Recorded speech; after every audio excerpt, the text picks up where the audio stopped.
picture a football field Mm. in your mind. And now imagine it just vanishing, gone, like that. Yeah. That's how much forest we're losing every single second. Yeah. It's crazy. Every second, it really blows my mind. But it's not just about trees disappearing. Yeah. Deforestation is an issue of deforestation. It affects everything, the air, the water we drink, even, the climate. It's a global problem that that touches all of us in some way. And so today we're going to deep dive into it. Deforestation. Yeah. It is a serious problem, deforestation, but it's not a simple problem, is it? It's kind of a story of humanity, a story of our success and kind of the unintended consequences that come with it. It's about ecosystems, all those invisible services they provide, the balance, the delicate balance that we've disrupted. But it's also about resilience and innovation and the potential for change, too. Right. So, how did we get here? How did this happen? Yeah. How did cutting down trees go from being a key to our success as humans to a major threat to the planet? It's like a paradox or something. Yeah, it is. Think about it. Think back, thousands of years, back to the beginning of agriculture. Our ancestors, they realized they could clear forest, just patches of it, to grow their crops. And that was a big deal. I mean, it allowed them to settle in one place, to cultivate food, to build civilizations. So deforestation, it kind of, in a way, fueled our very existence. Wow. Okay. So without those early farmers, we might still be out there hunting mammoths. Oh. No thanks. But when did things start to, I don't know, go wrong? Well, the shift really began, I'd say, with the Industrial Revolution, because suddenly forests weren't just about food anymore. They became fuel for, a growing world that needed a lot of energy. We needed wood to power factories, to build ships, railroads, and to make all that paper we use. Yeah. So we went from needing wood to build a house to needing it to build an empire. Exactly. And that demand, it just kept growing with the rise of consumerism. Think about the stuff we use every day: beef, soy, palm oil. I mean, these things need so much land that often comes from, cutting down forests. Okay, so I see a pattern here. Growing population, expanding industries, more demand for resources. It's like a perfect storm, for deforestation. It is. And the numbers, they really show it. We're losing more than 15 billion trees a year. That's billions with a B. To put it into perspective, think of the Amazon rainforest, the lungs of our planet. That shrunk by 17% in just 50 years. That's an area bigger than France. That's intense. But wait, I've also heard that in some areas, forests are growing back faster than they're being cut down. Is that true, or is that just wishful thinking? No, there's truth to that. Some forests are regrowing, and that is a good thing. But here's the thing. It's often not the same kind of forest, if that makes sense. The biodiversity, the complexity, the richness of the original forest, it's not always the same. It's like if you took a symphony orchestra and replaced it with just a single violin. No, I get it. It's not just about quantity, it's about quality too. But why does this matter so much? Yeah. Why are forests so important to the planet? And to us, Well, let's start with the basics. Breathing. Every breath you take, almost a third of that oxygen comes from forests. They're like giant oxygen factories constantly pumping out the air we need to survive. So forests are literally giving us life with every breath. That's amazing. Right. And they do even more than that. Forests are like storage systems for carbon. They suck up carbon dioxide from the air and store it in their wood. Leaves and soil, in fact, they hold more carbon than all the fossil fuels in the world combined. Whoa. So they're like these giant carbon vaults keeping our climate in check. Exactly. They're our allies in the fight against climate change. But it's not just carbon and oxygen. Forests are these incredible hotspots for biodiversity. They're packed with life, from giant trees to, tiny insects. And all of that creates this complex web of life. A single hectare of rainforest can have more types of trees than all of North America. It's kind of hard to grasp how much life is in those forests. So what you're saying is deforestation isn't just about losing trees. It's about unraveling this whole web of life. Yeah. And when forests disappear, the soil loses its protection. So it erodes, washes away in the rain, pollutes rivers, and the land becomes less fertile. It's like pulling a thread on a sweater and the whole thing starts to fall apart. Exactly. And those consequences, they affect all of us, even if we don't live near a forest. So even if I live in the city, deforestation still impacts me. Yeah. Think about your morning coffee. Those beans probably grew in a place where deforestation messed up the rainfall. So less coffee is grown, and it might even cost more at the store. Wow. I never thought about it that way. It really is all connected. And probably one of the saddest things about deforestation is what it does to indigenous people. These are people who've lived in harmony with forests for centuries, their cultures, their lives, everything is tied to the land. And deforestation forces them to move, destroys their homes, and just erodes their whole way of life. Yeah, it's a huge loss in so many ways. But there is some hope. There's this global movement. It's growing. It's called reforestation. And more people are realizing how important forests are, and they're working to bring them back. Yeah, that's great. It's encouraging. But planting trees, I don't know, it seems so simple. Can we really make a difference? I mean, the problem's huge. Yeah, well, you might be surprised by how much of an impact we can make. Reforestation can pull like 25% of the extra carbon dioxide out of the atmosphere. Oh, 25%. yeah. That's like a quarter of the problem. So we're not just slowing down climate change. We could actually reverse it. That's like science fiction. It might sound like it, but it's real. It's already happening. Take China, for example. They had this program, the Green for Green program. In the 90s, they had all these floods because of deforestation. So the government, they decided to pay farmers to plant trees instead of crops. Oh, wow.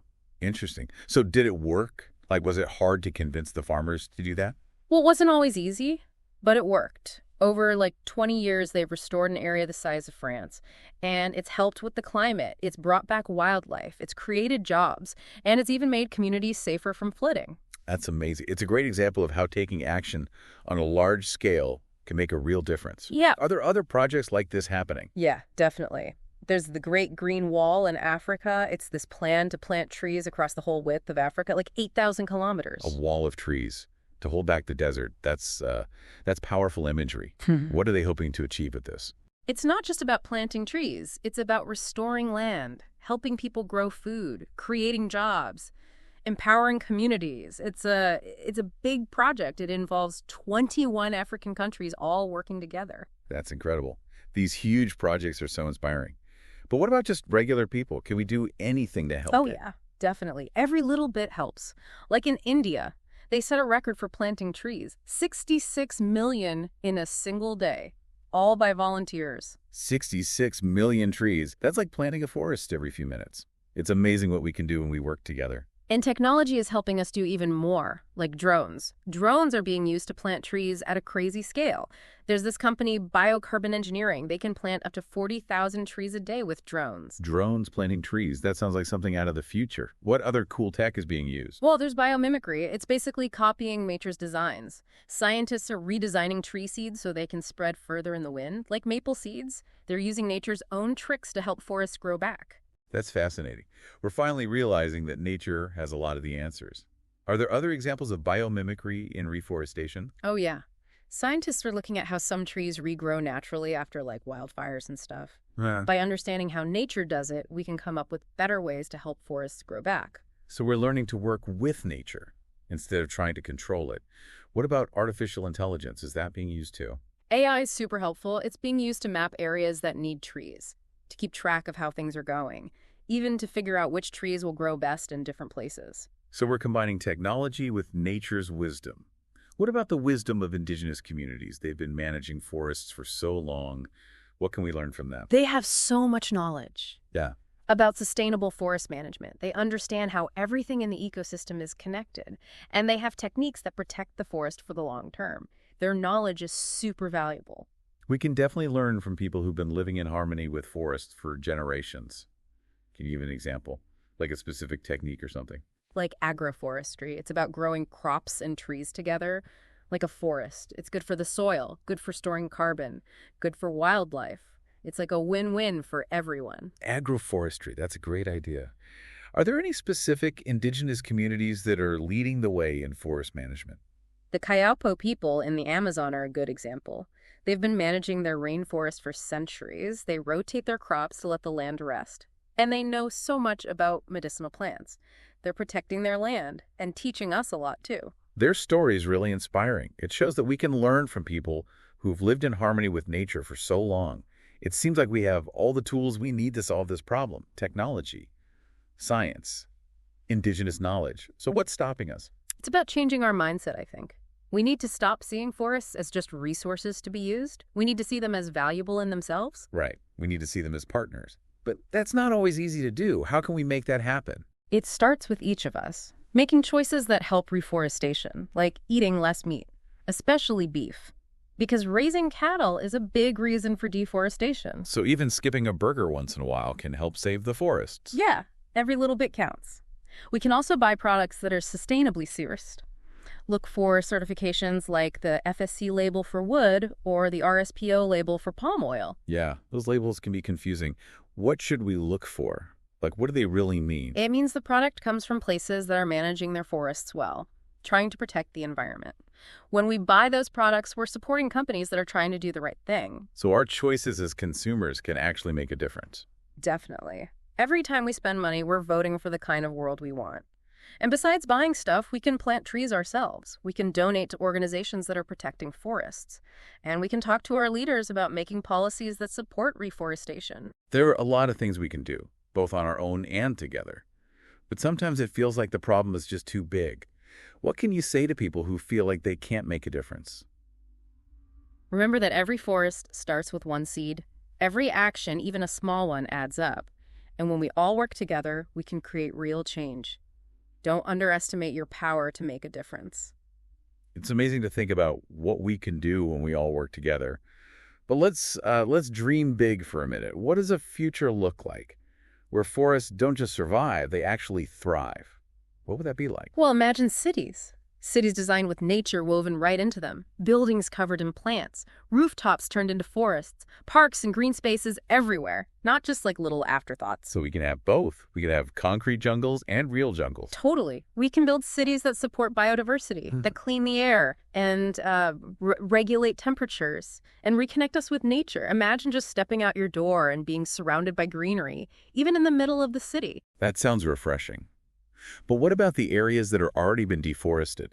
Can those places ever come back to life? Picture this, those degraded lands, turning back into lush rainforests, full of life, woodlands providing clean air and water, supporting so many different species, and people living in those areas, using the resources sustainably, and protecting the forests for future generations. So it's like we're rewinding deforestation, but this time we're doing it on purpose. And we're doing it right. What about technology? How can that help? Technology can play a big role. Imagine drones planting trees super accurately, guided by AI systems, sensors tracking the growth of each tree. It's like we're giving forests a technological boost. That's pretty cool. But we've talked about balancing technology with nature's wisdom and with the knowledge of indigenous communities.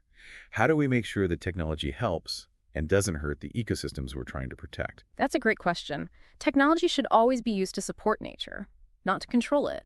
We need to use technology to learn more about nature, to understand it better, and to connect with it more deeply. And we have to be careful about the unintended consequences. We have to make sure that we're developing and using technology in a way that's ethical and that respects the environment. So it's about partnership, not about takeover. So we've got this vision of a future where forests are thriving, cities are green oases, and technology is helping us restore what we've lost. What's the main takeaway for our listeners? What can they do, like starting today, to be part of this? Well, the most important thing is to remember that every action matters, even small ones. Eating less meat, buying sustainable products, planting a tree, supporting organizations that protect forests, all of those things add up. It's about realizing that we're not just bystanders. We can make choices that shape the world. But what about people who feel like the problem is just too big for them to make a difference? What can we tell them? Tell them to remember that every forest starts with a single seed. Every action, every little change contributes to the bigger picture. And when we all come together and work together, we can create real change. You have more power than you think. Oh, I'm feeling pretty inspired. It's easy to get caught up in the negative stuff.